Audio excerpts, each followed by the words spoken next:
പ്രിയപ്പെട്ടവരെ, നമ്മുടെയൊക്കെ വീട്ടിൽ ചർച്ച ചെയ്യപ്പെട്ട രണ്ട് പേരുകളാണ് ഷഹബാസും അഫാനും ഒക്കെ.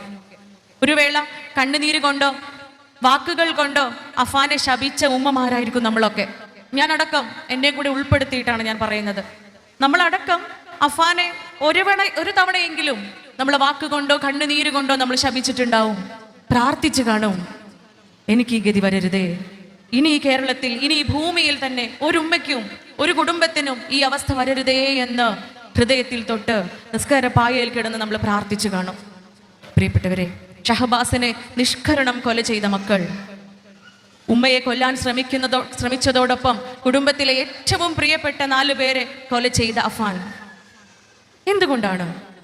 ഒരു വേള കുറ്റപ്പെടുത്തുവാനും ഒറ്റപ്പെടുത്തുവാനൊക്കെ മുതിർന്നവരാ നമ്മളൊക്കെ, അല്ലെങ്കിൽ അങ്ങനെയൊക്കെ ചെയ്തവരാണ് നമ്മളൊക്കെ. ഈ 4 പേരുകൾ ഏറ്റവും എളുപ്പം, നമ്മളൊക്കെ എല്ലാവർക്കും ഇടയിലും ഫെമിലിയറായ 4 പേരുകൾ പെട്ടെന്ന് മനസ്സിൽ വരാൻ വേണ്ടി ഓർത്തെടുത്ത് പറഞ്ഞു എന്നേ ഉള്ളൂ. ഇതിനിടയിലൊക്കെ നിരവധി അനവധി മറ്റു പേരുകളാണ് ഓരോ ദിവസവും സോഷ്യൽ മീഡിയാസിലൂടെ, പത്രത്താളിലൂടെ നമ്മൾ കണ്ടുകൊണ്ടിരിക്കുന്നത്, കേട്ടുകൊണ്ടിരിക്കുന്നത്. സത്യം പറഞ്ഞാൽ കൗൺസിലിങ്ങിന് വന്ന ആ ഒരു ലേഡിയുടേത് മാത്രമല്ല ഈ അനുഭവം.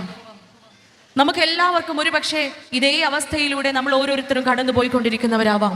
ഓരോ ദിവസവും രാത്രി ഉറങ്ങുമ്പോൾ സമാധാനത്തോടെ സന്തോഷത്തോടെ ഉറങ്ങാൻ സാധിക്കാറില്ല.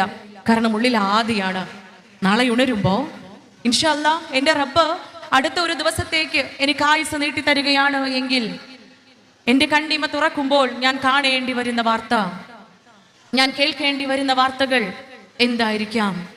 ഏത് രൂപത്തിലായിരിക്കാം? ഒരുപക്ഷെ എൻ്റെ മകനോ എൻ്റെ മകളോ, അതുമല്ലെങ്കിൽ എൻ്റെ കുടുംബത്തിലെ ഒരാളോ, അതുമല്ലെങ്കിൽ എനിക്ക് പരിചയമുള്ള, എനിക്ക് ഏറ്റവും പ്രിയപ്പെട്ട എൻ്റെ അയൽപക്കത്തുള്ള ആരും ആവരുതേ എന്ന പ്രാർത്ഥനയോടുകൂടി, ആ ഗദ്ഗതത്തോടുകൂടി ഉറങ്ങുന്നവരാണ് നമ്മൾ ഓരോരുത്തരും.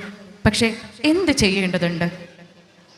നമ്മൾ വളരെ കൂലംകുശമായി, വളരെ ജാഗ്രതയോടുകൂടി നമ്മൾ ഓരോരുത്തരും ചിന്തിക്കേണ്ടതുണ്ട്. പ്രിയപ്പെട്ടവരെ, അത് അയൽപക്കത്തല്ലേ, അത് തൊട്ടടുത്ത നാട്ടിലല്ലേ, അത് കുറച്ചപ്പുറത്തല്ലേ, എൻ്റെ വീട്ടിലല്ലല്ലോ, എൻ്റെ മക്കൾക്കല്ലല്ലോ എന്ന് നമ്മൾ ആശ്വസിക്കുമ്പോൾ ചിന്തിക്കുക, അടുത്തുകൊണ്ടിരിക്കുകയാണ്.